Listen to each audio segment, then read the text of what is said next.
Some assembly required says that at our personal core, we need to make sure that we've got a strong infrastructure, body, mind, soul, and spirit.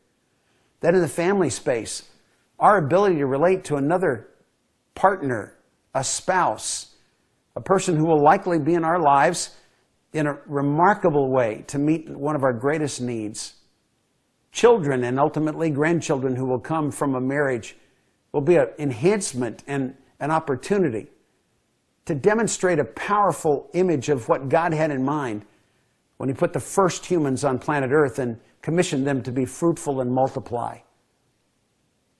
Our careers take a very important place in our lives, and we're going to give appropriate attention to that because a life well lived includes a career well served.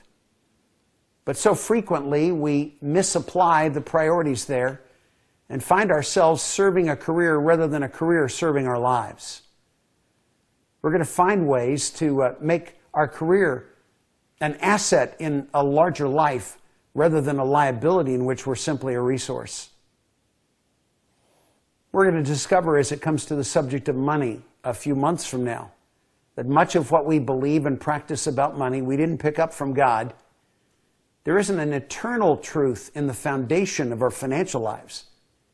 Too frequently, we're using the best that the culture can inform us with regard to money.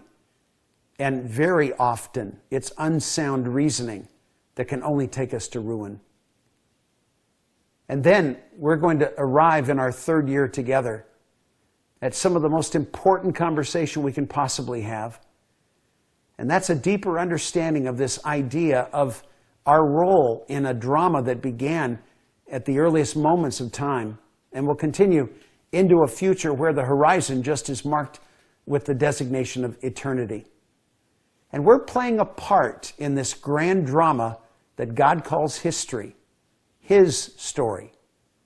We're going to find that our calling is our unique placement, a role for us to fill, a part for us to play, a contribution for us to make. And we're going to discover that most people have taken far more attention and time and money in refining their careers, but tragically have never been helped in making some commitment of their capacity to discover what God called them to be and to do. That will be the highest point of our conversations in this time together in Masters Online.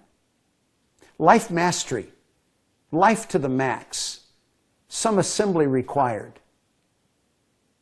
Jesus modeled it, and the men who followed Him in the first century knew it. Those who were designated apostles were commissioned to demonstrating in their own life experience the model that was begun by Jesus.